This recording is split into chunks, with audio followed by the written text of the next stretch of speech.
Mari kita berdoa sebelum kita mendengarkan firman Tuhan. Tuhan, terima kasih telah mengundang kami untuk boleh menyembah-Mu, beribadah di rumah-Mu ya Tuhan pada hari ini. Kami bersyukur untuk undangan-Mu yang penuh dengan anugerah. Dan kiranya Tuhan Engkau boleh menerima segala pujian kami, penyembahan kami yang kami tujukan hanya bagi nama-Mu yang kudus dan mulia. Dan Tuhan saat ini juga berkenanlah untuk hadir bagi setiap kami, menyapa hati setiap kami melalui kebenaran firman-Mu. Tuhan berkati kami dengan kebenaran firman-Mu, baik bagi hamba-Mu yang menyampaikan maupun setiap kami yang mendengar. Sehingga hidup kami terus boleh dibentuk semakin serupa dengan Kristus, firman yang hidup itu. Hidup kami boleh diutus ke tengah dunia-Mu ya Bapa, untuk boleh hidup mengerjakan Injil Tuhan sampai Kristus datang kembali. Tuhan berfirmanlah, dan biarlah setiap kami boleh sedia mendengarkan Tuhan. Dalam nama Tuhan Yesus, penebus kami yang hidup, kami berdoa. Amin. Selamat siang saudara-saudara. Kita bersyukur pada Tuhan di minggu kedua di tahun 2024 ini kita boleh kembali diberikan kesempatan untuk merenungkan firman Tuhan pada hari ini. Mari kita membuka satu bagian Alkitab dari Injil Yohanes pasal 14. Bagian yang cukup panjang saudara, ayat 1-31, namun kita akan lebih dulu memperhatikan ayat 1-7, kemudian ayat 25-31a. Yohanes 14, kita akan mulai membaca ayat 1-7, kemudian ayat 25-31a. Silakan saudara memperhatikan di Alkitab masing-masing, saya akan membacakan bagi kita semua. Dimulai dari ayat 1-7, demikian firman Tuhan. Janganlah gelisah hatimu, percayalah kepada Allah, percayalah juga kepadaku. Di rumah Bapa-Ku banyak tempat tinggal. Jika tidak demikian, tentu aku mengatakannya kepadamu. Sebab aku pergi untuk menyediakan tempat bagimu. Apabila aku telah pergi dan menyediakan tempat bagimu, aku akan datang kembali dan membawa kamu ke tempatku. Supaya di tempat aku berada, kamu pun berada. Kemana aku pergi, kamu tahu jalannya. Kata Thomas kepadanya, Tuhan, kami tidak tahu kemana engkau pergi. Jadi bagaimana kami tahu jalannya? Kata Yesus kepadanya, akulah jalan, kebenaran, dan hidup. Tidak seorang pun datang kepada Bapa kalau tidak melalui aku.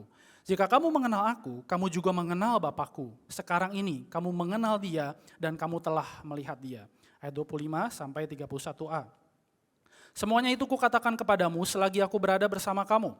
Namun penolong, yaitu Roh Kudus yang akan diutus oleh Bapa dalam namaku, dialah yang akan mengajarkan segala sesuatu kepadamu dan mengingatkan kamu akan semua yang telah kukatakan kepadamu. Damai sejahtera kutinggalkan bagimu, damai sejahteraku kuberikan kepadamu. Dan aku memberi kepadamu tidak seperti apa yang dunia memberi. Janganlah gelisah dan gentar hatimu. Kamu telah mendengar bahwa aku telah berkata kepadamu, aku pergi. Tetapi aku akan datang kepadamu. Sekiranya kamu mengasihi aku, kamu tentu akan bersuka cita. Karena aku pergi kepada Bapa-Ku, sebab Bapa lebih besar daripada aku. Sekarang juga aku mengatakannya kepadamu sebelum hal itu terjadi. Supaya kamu percaya apabila hal itu terjadi. Tidak banyak lagi aku berbicara dengan kamu, sebab penguasa dunia ini datang. Ia tidak berkuasa sedikit pun atas diriku. Tetapi dunia harus tahu bahwa aku mengasihi Bapa dan bahwa aku melakukan segala sesuatu seperti yang diperintahkan Bapa kepadaku. Demikian bacaan firman Tuhan pada hari ini. Nah saudara, masih di suasana awal tahun baru begitu ya. Dan mungkin seperti tadi juga disebutkan, kita pernah atau sedang membuat resolusi-resolusi untuk tahun 2024 begitu. Nah saudara, kalau kita coba pikir-pikir dan mendefinisikan, memahami gitu ya. Saudara, resolusi itu apa sih? Resolusi adalah bentuk kita untuk berusaha memastikan kehidupan yang tidak pasti ini. Saudara, hidup di tengah dunia ini saudara, kita ingin tahu banyak hal yang terjadi di depan. Kita ingin memastikan sebisa mungkin apa yang akan terjadi di depan kita. 1 detik kemudian, 1 jam kemudian, 1 bulan kemudian, 1 tahun berjalan. Sebisa mungkin kita pastikan bahwa segala sesuatu berjalan sesuai dengan apa yang kita rencanakan. Tapi saudara, hidup ini serba nggak pasti. Pagi cerah, 2 jam kemudian bisa hujan. Ya, ini lagi musim hujan, yang tapi agak malu-malu musim hujannya begitu ya. Saudara, hari ini kita mungkin teman sama seseorang. Tapi besok atau mungkin minggu depan kita bisa jadi lawan sama dia. Awal tahun kita bisa cuan, tengah tahun bisa curam, saudara. Karena itu pengen kepastian di dalam hidup yang tidak pasti ini adalah hal yang wajar. Tapi saudara, ironisnya ketika kita berusaha terus-menerus membuat pasti, melawan ketidakpastian di tengah hidup ini, maka saudara lama-lama hati kita dijangkiti oleh penyakit-penyakit. Penyakit kegelisahan, keraguan, ketakutan. Dan saudara, kira-kira kondisi hati ini adalah kondisi hati yang dialami oleh murid-murid Yesus di pasal 13 dan juga 14 saudara, yang dicatat oleh Yohanes. Saudara, di pasal 13 kita ingat bagaimana murid-murid melihat ada Yudas Iskariot yang dikatakan mengkhianati Tuhan Yesus. Dan juga ada nubuatan tentang penyangkalan Petrus, murid yang mungkin paling berani di antara 12 murid begitu. Dan kemudian Tuhan Yesus berkata, Petrus pun yang paling berani, yang katanya akan menyerahkan nyawanya untukku begitu. Tuhan Yesus bilang dia akan menyangkalku 3 kali. Saudara, sangat mungkin saat itu murid-murid sangat gelisah, takut. Mereka berpikir, aduh hidup kita mau diapain. Belum lagi Tuhan Yesus bilang guru kita ini akan pergi begitu. Terus kita mau seperti apa? Komunitas ini yang tinggal 11 orang ini mau seperti apa gitu. Nah saudara, di tengah kondisi seperti ini, saudara lihatlah bagaimana Yesus menyampaikan. Ada pesan yang sangat indah saudara. Yesus berkata, jangan hatimu digelisahkan. Jangan hatimu takut. Percayalah kepada Allah. Sebuah kalimat perintah dari Tuhan Yesus. Percayalah juga kepadaku. Saudara, perkataan Tuhan Yesus bukan lahir dari seseorang yang kondisinya sedang baik-baik. Saudara, di pasal-pasal bagian-bagian sebelumnya, sudah jelas Tuhan Yesus terus menunjukkan kepada murid-muridnya bahwa sebentar lagi dia akan menghadapi penderitaan. Sebentar lagi dia akan memikul salib. Saudara, bukankah harusnya Tuhan Yesus yang gelisah, Tuhan Yesus yang takut, Tuhan Yesus yang gentar, Tuhan Yesus yang mungkin secara manusia dia ragu, dia takut sekali untuk menghadapi kematian. Tapi saudara, di tengah kondisi yang seperti ini, Tuhan Yesus justru memberitakan sebuah kabar baik. Dia berkata kepada murid-murid, mungkin kelihatannya dunia kalian akan hancur, semua akan hilang, kegelapan akan menyelimuti hidup kalian. Tapi jangan biarkan hatimu gelisah, jangan biarkan hatimu takut. Saudara, pesan yang sangat indah dari seorang Yesus yang tidak selfish. Sebuah ketidakegoisan ilahi, kata seorang penulis, divine selflessness. Yang Tuhan Yesus tunjukkan kepada murid-muridnya justru di dalam kondisi Tuhan Yesus yang akan menghadapi penderitaan. Dan saudara, divine selflessness, ketidakegoisan ilahi dari Yesus tidak berhenti di sana. Saudara, berikutnya Tuhan Yesus berkata kepada murid-muridnya, di rumah Bapakku ada banyak tempat. Dan apabila aku telah pergi ke situ dan menyediakan tempat bagimu, aku akan datang kembali membawamu ke tempatku supaya di tempat di mana aku berada, kamu pun berada. Rumah Bapa. Saudara, kalau membaca kalimat ini sekilas, ya mungkin kita teringat akan sebuah lagu yang populer pada zamannya ya. Rumahku ada di dalam surga. Ada yang tahu lagunya? Kalau tahu mungkin umurnya lebih tua dari saya sedikit ya. Di tempat suci dan mulia, kalau hatiku sedih dan susah, ku ingat apa? Rumahku di surga ya. Atau mungkin lagu yang lebih populer ya, lebih mendunia, ketika kita mendengar frasa rumah gitu ya. Kita mungkin ingat lagunya Michael Bublé atau Bubble tuh ngomongnya ya. Let me go home, I'm just too far from where you are. I'm gonna go home.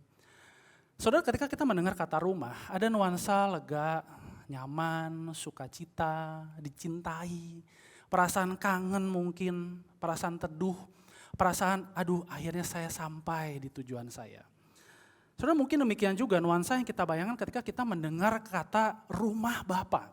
Sehingga saudara memang tidak salah ketika kita menyamakan rumah Bapa dengan surga sebagai sebuah tempat. Dan saudara, ini bukan pemahaman yang salah, tapi kita bisa memahami frasa rumah Bapa dengan lebih dalam melalui apa yang Tuhan Yesus katakan. Saudara, yang pertama kita bisa melihat bahwa di bagian lain di Injil Yohanes 2 ayat 16, ketika Tuhan Yesus menyucikan bait Allah, di sana Tuhan Yesus memakai frasa yang sama, rumah Bapakku, untuk menunjuk kepada apa? Bait Allah, bait suci. Apa itu bait Allah, bait suci pada waktu itu? Tempat orang-orang yang percaya kepada Tuhan datang untuk menyembah Tuhan, untuk memberikan persembahan, untuk memuji, untuk berdoa. Dan saudara, dengan kata lain berarti rumah Bapa atau bait Allah itu adalah representasi dari kehadiran Tuhan di tengah bumi. Bukan sekedar surga di masa akan datang sebagai sebuah tempat gitu ya. Nah saudara, juga ketika Tuhan Yesus menghubungkan antara rumah Bapa dengan kepergiannya, dengan kata lain Tuhan Yesus mau menyatakan bahwa rumah Bapa itu bisa dialami kalau apa? Kalau aku pergi. Kepergian Yesus sudah jelas menunjuk kepada salibnya, kepada penderitaannya. Oleh karena itu rumah Bapa bisa didapatkan, bisa dialami oleh murid-murid Yesus dan setiap kita yang percaya.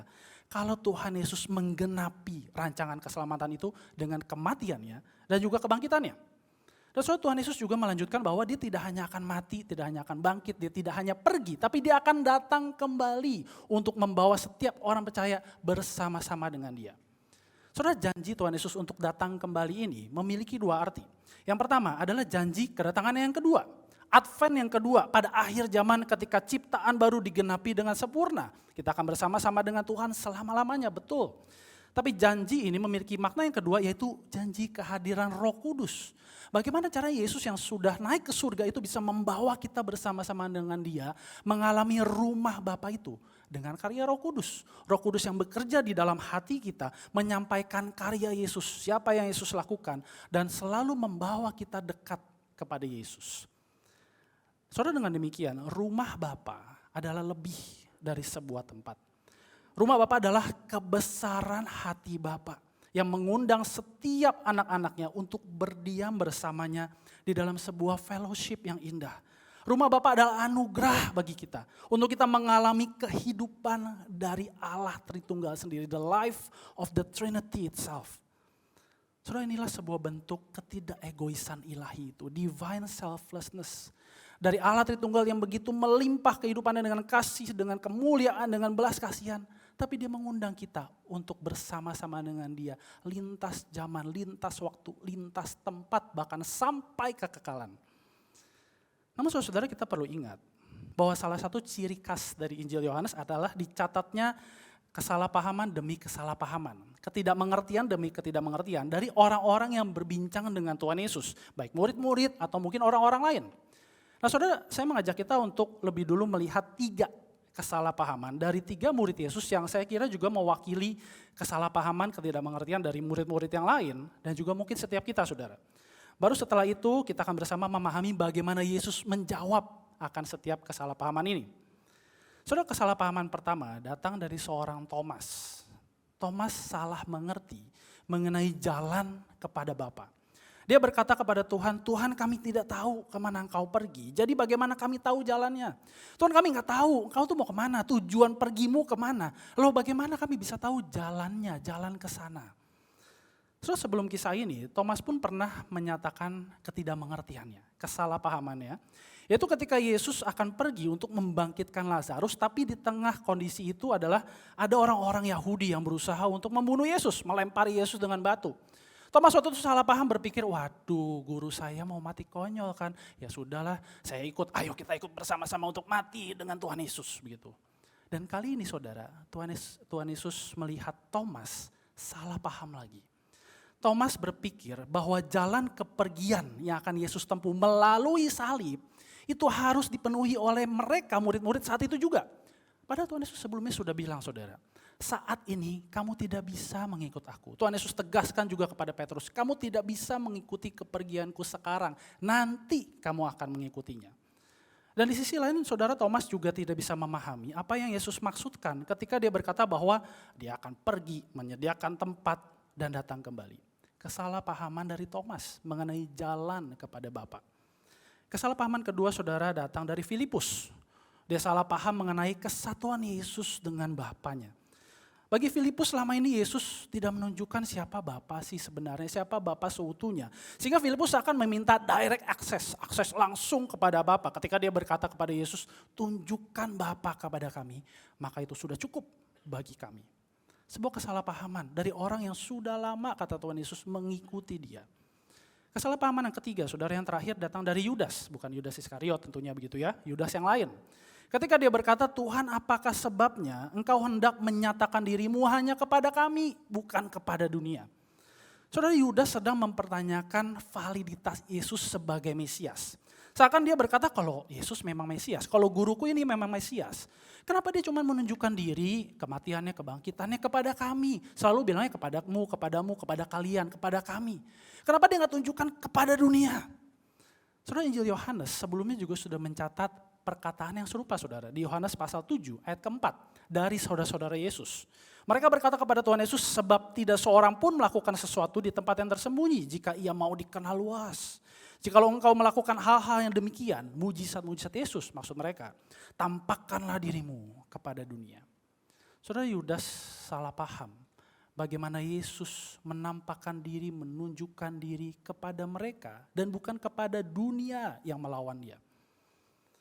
Nah saudara, bukankah ketiga kesalahpahaman ini adalah kesalahpahaman yang mewakili apa yang terjadi juga mungkin di dalam kehidupan kita. Saudara, kita bisa salah paham ketika di tengah perjalanan hidup ini kita berpikir kita tahu jalan hidup kita. Kita tahu cara cari jalan yang tepat. Kita berpikir kita bisa membuat jalan sendiri untuk setiap keinginan hati kita, bahkan untuk keselamatan kita, saudara. Kita berpikir jalan ini yang benar, jalan itu yang tepat, jalan ini yang cuan. Tapi pada akhirnya ketika kita tersesat, kita lelah lagi, kita capek, kita hampa, hati kita terus-menerus takut dan gelisah. Saudara, mungkin kita selama ini ikut Yesus.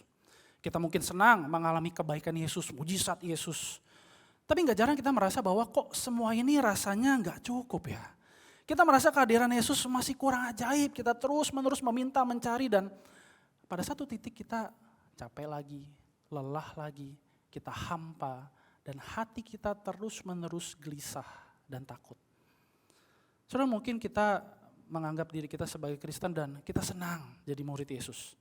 Namun tidak jarang kita merasa akan jauh lebih senang kalau Yesus itu bisa menjadi Tuhan yang selalu show off melalui kehidupan kita. Kita terus-menerus meminta hal-hal yang bisa kita banggakan, kita show off, kita beri label. Jesus done this. Yesus melakukan ini buat saya. Yesus loh yang bikin ini semua. Keren kan? Keren kan Yesus? Keren kan hidup saya? Dan ketika semua itu lagi-lagi tidak memberikan kepuasan kepada kita, maka kita capek lagi, kita lelah lagi, hati kita merasa hampa dan terus-menerus gelisah dan takut. Namun saudara, kita bersyukur kepada Tuhan untuk setiap kesalahpahaman murid-murid waktu itu dan setiap ketidakmengertian kita, setiap ketakutan dan kegelisahan hati kita di dunia yang berdosa ini, Yesus memberikan jawaban-jawaban yang menunjukkan divine selflessness itu, ketidakegoisan ilahi itu. Saudara, mari kita melihat bersama bagaimana Yesus menjawab setiap kesalahpahaman dari murid-muridnya. Saudara, jawaban Yesus yang pertama ketika dia berkata kepada Thomas dan juga murid-muridnya, "Akulah jalan dan kebenaran dan hidup. Tidak seorang pun yang dapat datang atau sampai kepada Bapa kalau tidak melalui aku." Saudara, ketika Thomas bertanya tentang kemana, tentang bagaimana, tentang apa, Yesus memberi jawab siapa. Ketika dia berkata, "Akulah satu-satunya jalan, akulah satu-satunya kebenaran, akulah satu-satunya hidup." Saudara, melalui perkataan I am ini, I am sayings dari Tuhan Yesus, Yesus kembali menegaskan siapa dia, identitas dia sebagai satu-satunya jalan keselamatan yang menyatakan kebenaran Allah dan memberikan hidup yang kekal bagi setiap orang yang percaya. Saudara, perhatikan Tuhan Yesus menunjuk kepada dirinya sendiri sebagai jalan, bukan menunjuk kepada, oh itu jalannya, oh itu jalannya. Saudara, ada perbedaan yang besar antara menunjukkan jalan dan menjadi jalan itu sendiri. Saudara, seorang yang menunjukkan jalan, dia bisa tahu kira-kira jalannya seperti apa.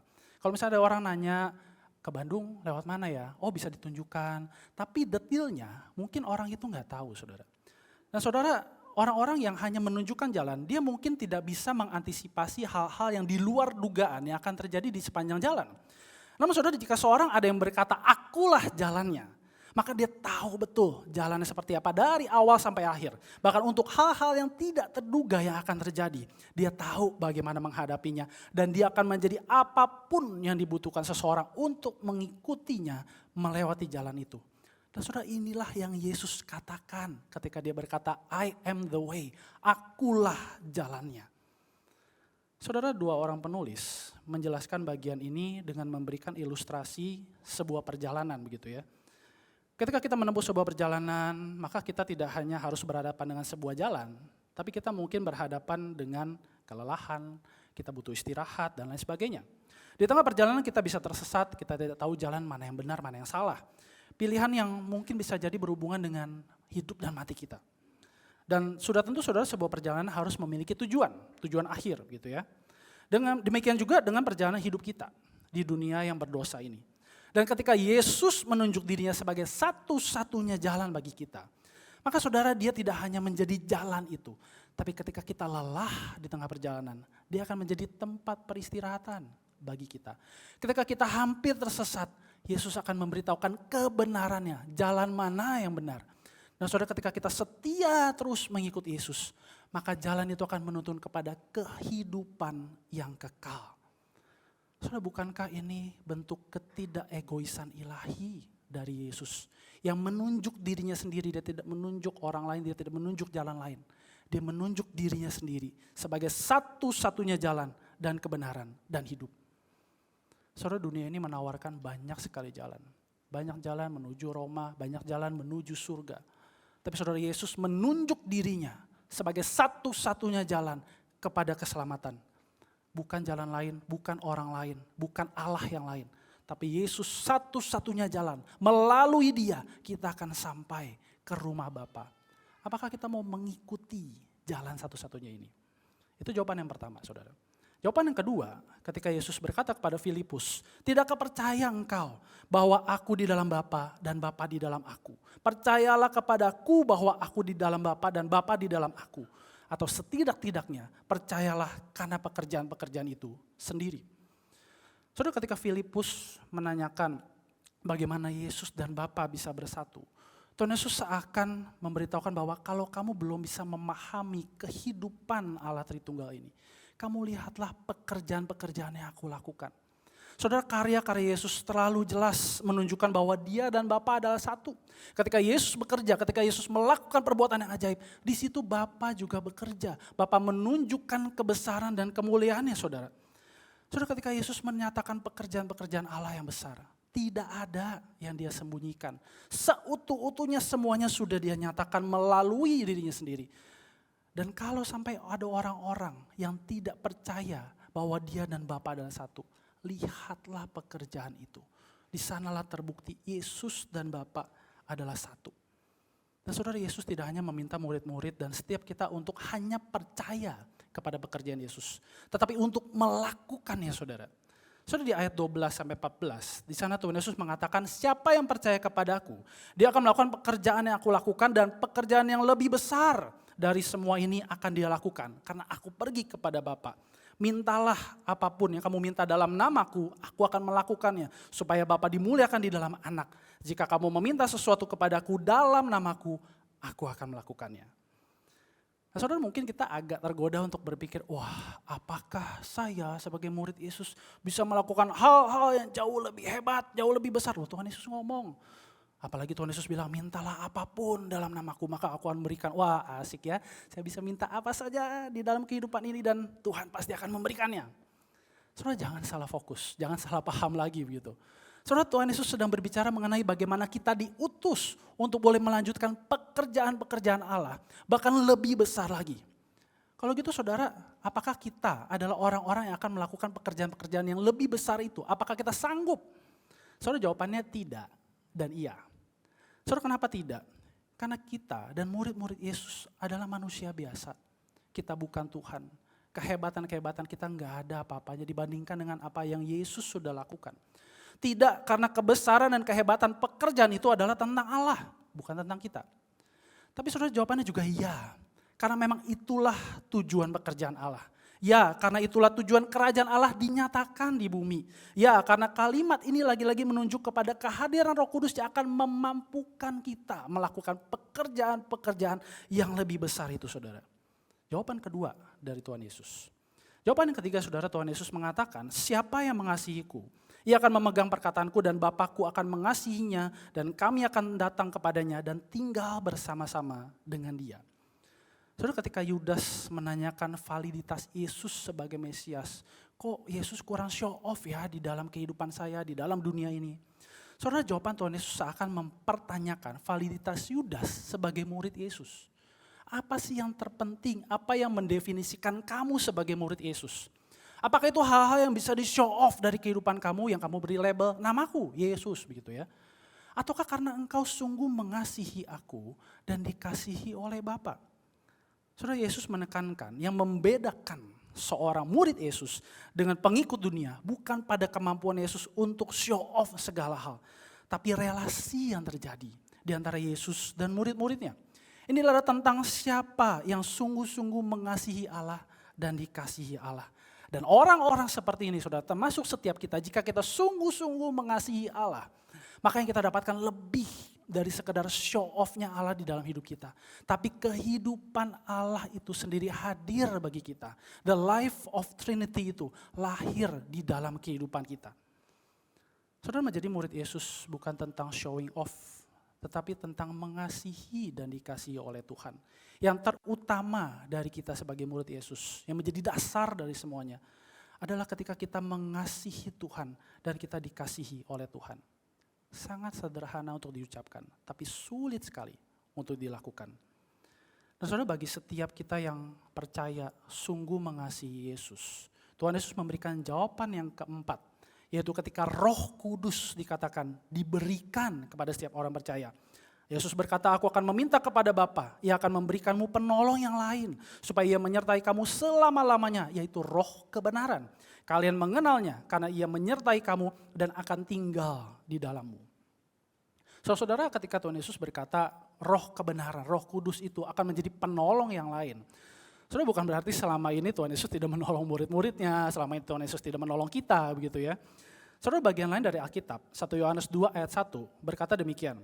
Namun jika seorang berbuat dosa, kita mempunyai seorang pengantara. Alkitab bahasa Indonesia kita mengatakan pengantara kepada Bapa, yaitu Yesus Kristus yang adil. Tapi saudara, kata pengantara ini, bahasa aslinya adalah bahasa yang sama untuk menunjuk kepada Roh Kudus. Parakleton, penolong. Yesus selalu menjadi penolong kita, membenarkan kita di hadapan Bapa ketika dosa ada di hadapan kita. Nah saudara, Tuhan Yesus bukankah dia berarti selalu menolong, menjadi penolong bagi kita.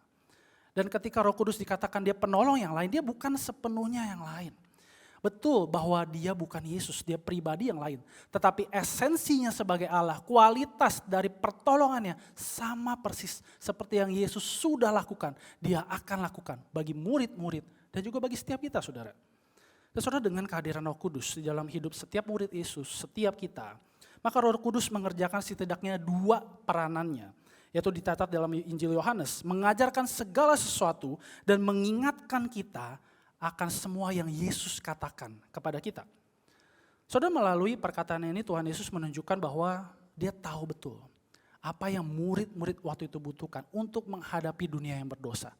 Tuhan Yesus tahu betul apa yang kita butuhkan untuk hidup di tengah-tengah dunia yang berdosa ini. Yaitu apa?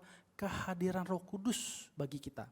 Nah saudara, ketika Roh Kudus hadir bagi kita, saudara, 2 orang penulis menyatakan bahwa Roh Kudus itu seperti mengerjakan sebuah pelayanan lampu sorot, ya, spotlight ministry.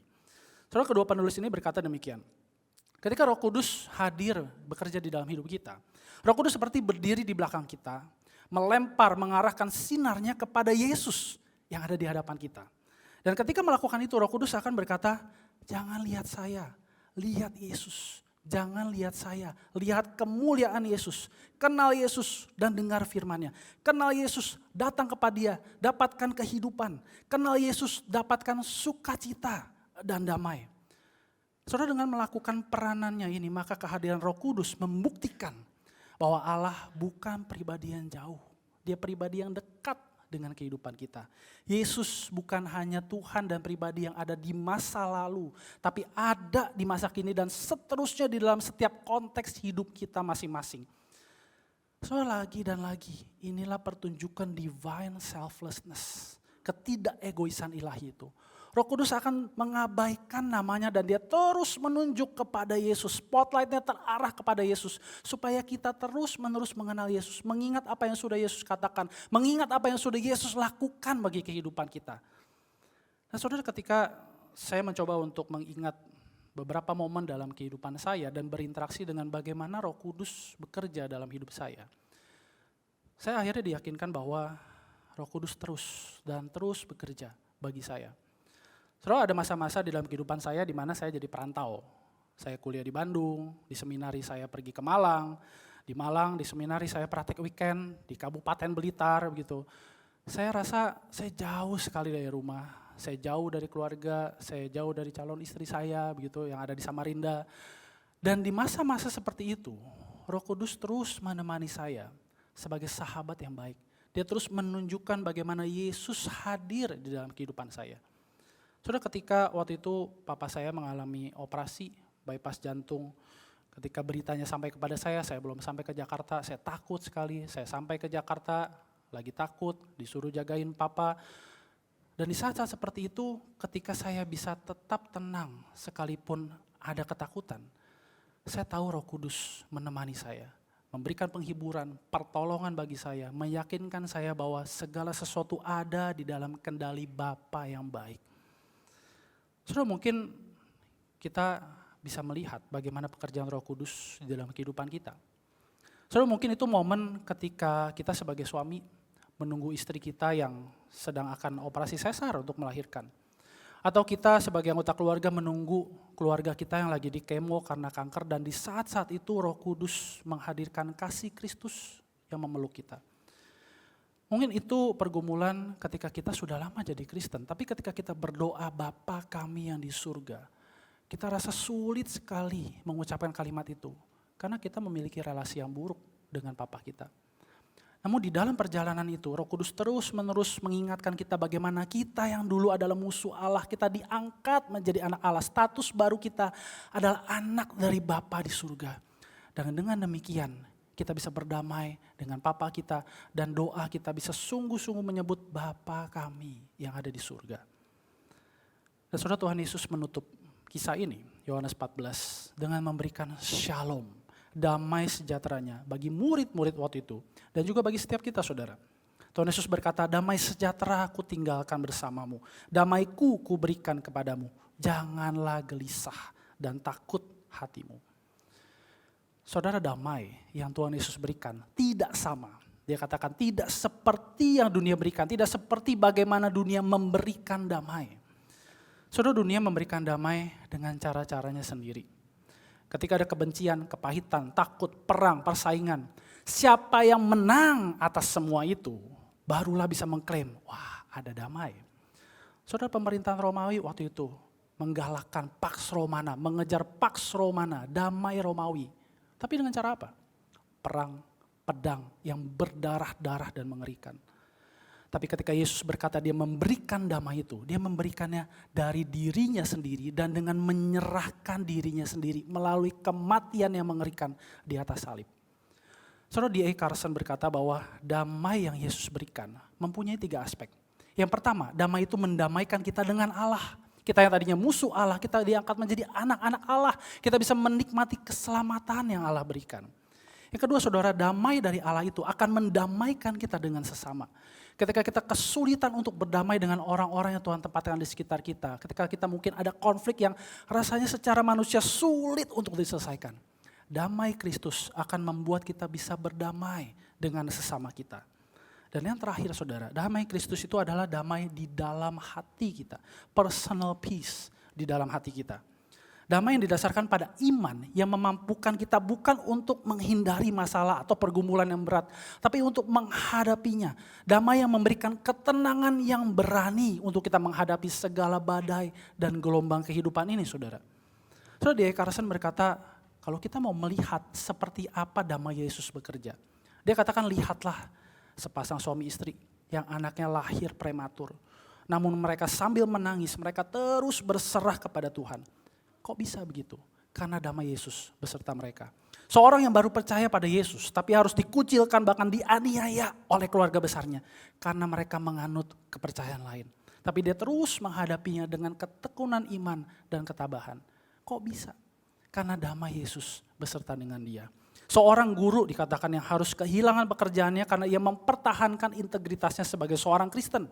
Namun dia menghadapinya dengan iman yang tidak goyah sambil terus berharap Tuhan memberikan jalan yang terbaik bagi dia. Kok bisa? Karena damai Yesus beserta dengan dia. Damai yang membuat hati kita bisa berkata, Rohku tenang, Tuhan besertaku. Rohku tenang, ya sobatku yang baik, jalan berduri pun ku lewati. Saudara, dunia kita sangat penuh dengan ketidakpastian. Segala ketidakpastian ini membuat hati kita gelisah, takut, tidak damai. Dari peperangan mungkin yang sifatnya militer sampai peperangan yang ada di dalam hati kita. Memberikan indikasi yang jelas bahwa hidup di dunia yang berdosa ini ada rasa not at home di dalam kehidupan kita. Not at home itu rasa tidak damai, tidak pasti, sangat ketakutan, gelisah, ketiadaan damai. Yang hanya memunculkan dosa demi dosa, kejahatan demi kejahatan. Dunia yang mungkin tadinya membuat kita berpikir bahwa home is where the heart is. Rumah adalah di mana hatiku berada. Tapi saudara, ketika kita berhadapan dengan realita ketidakpastian di dunia ini, kita hanya bisa berkata home is where the hurt is. Rumah adalah di mana luka-luka hatiku berada di sana. Namun saudara, bagi setiap luka hati kita, bagi setiap rasa kita tidak dikasihi, kita tidak dihargai, kita takut kalah di dalam kehidupan ini. Bagi setiap ketakutan dan kegelisahan kita, kabar baik Yesus tetap sama bagi setiap kita. Divine selflessness dari Allah, ketidakegoisan Allah itu menunjukkan betapa helplessnya kita untuk menemukan jalan yang benar, jalan yang membawa kepada hidup. Betapa restlessnya, gelisahnya hati kita berhadapan dengan dosa dan godaan dunia. Betapa selfish, egoisnya hidup kita yang selalu menginginkan hal-hal yang spektakuler terjadi dalam kehidupan kita. Saudara, di tengah dunia yang terus mencari home, mencari rumah, kabar baik Yesus tetap sama, di rumah Bapakku banyak tempat. Dan dengan pekerjaan Roh Kudus, maka rumah Bapa tidak hanya sebuah tempat di masa yang akan datang, tapi kebersamaan dengan Allah Tritunggal yang kita bisa alami di masa kini. Di tengah dunia yang menawarkan banyak jalan, Yesus nggak bilang silakan pilih jalan yang mana begitu ya. Jalan ya yang jauh, jangan lupa pulang. Saudara, enggak, Yesus nggak berkata seperti itu. Tapi Yesus berkata melalui dia, hanya dia satu-satunya jalan yang akan membawa kita kepada rumah Bapa, selamat sampai rumah Bapa. Jalan akan menyatakan kebenaran Allah supaya kita tidak tersesat. Jalan akan terus membawa kita kepada kehidupan yang kekal bersama-sama dengan Tuhan. Saudara, di tengah dunia yang mempertanyakan siapa sih Yesus, apa yang bisa dia lakukan. Yesus mengutus kita untuk terus-menerus secara konsisten menyatakan pekerjaan-pekerjaan Allah yang besar. Bukan untuk menunjukkan seberapa besar nama kita, tetapi seberapa besar nama Yesus. Bukan untuk kesombongan kita, tapi supaya Bapa di surga dimuliakan. Saudara, inilah bentuk anugerah Tuhan yang melimpah. Menginclude kita untuk menjadi pekerja di dalam pekerjaan yang besar. Di tengah dunia yang menantang kita untuk showing off, Yesus mengundang kita untuk lebih dulu memiliki relasi yang intim dengan Dia. Segala hal saudara yang spektakuler tentang kita sebagai orang Kristen akan sia-sia jika kita tidak pernah sungguh mengasihi Allah dan dikasihi Allah. Segala hal yang bisa kita banggakan sebagai seorang Kristen akan sia-sia jika kita tidak pernah mendasarinya dengan kasih Allah. Segala hal yang bisa kita usahakan lakukan sebagai orang Kristen, betapapun terlihat hebatnya, betapapun orang melihat, wah ini penuh dengan pengorbanan. Semuanya akan sia-sia kalau kita tidak melakukannya dari hati yang sungguh-sungguh mengasihi Yesus. Di tengah dunia yang ricuh, berantakan demi sebuah damai yang sementara.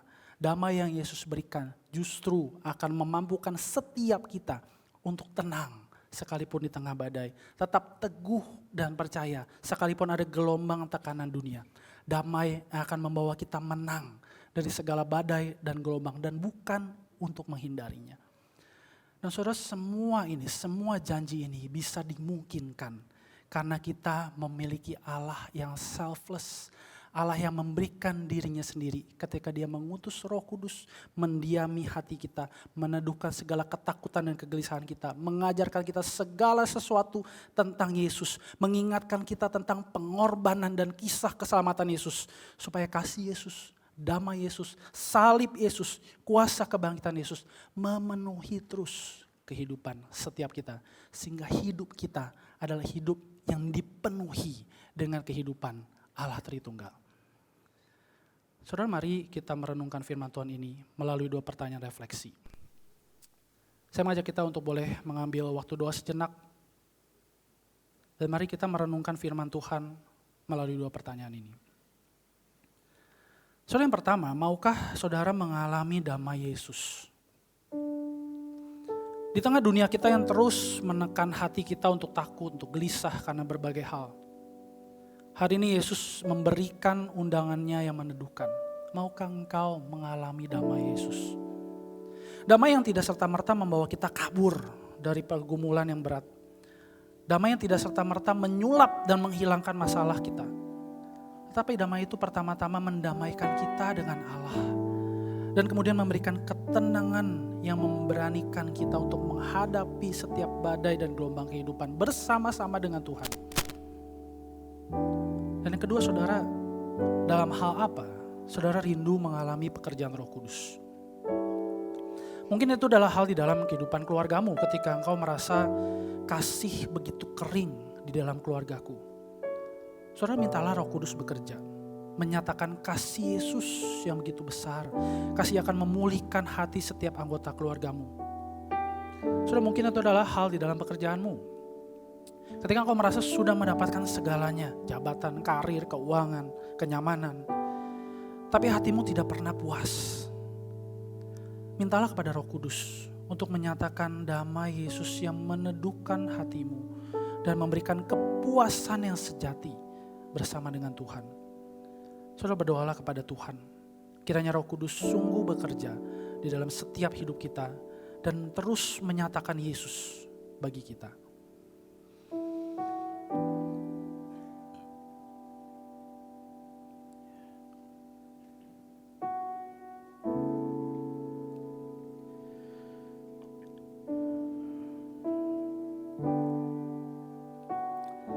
Bapa di surga, kami bersyukur memiliki Allah seperti Engkau. Di dalam kelimpahan kasih dan anugerah-Mu, Engkau tidak pernah meninggalkan kami. Bagi segala dosa dan kebobrokan hati kami, Engkau mengirimkan anak-Mu yang tunggal, Tuhan kami Yesus Kristus, untuk menjadi penebus kami yang sempurna dan indah. Dan kami bersyukur bahwa hidup baru yang Engkau berikan adalah hidup yang diutus untuk memuliakan-Mu.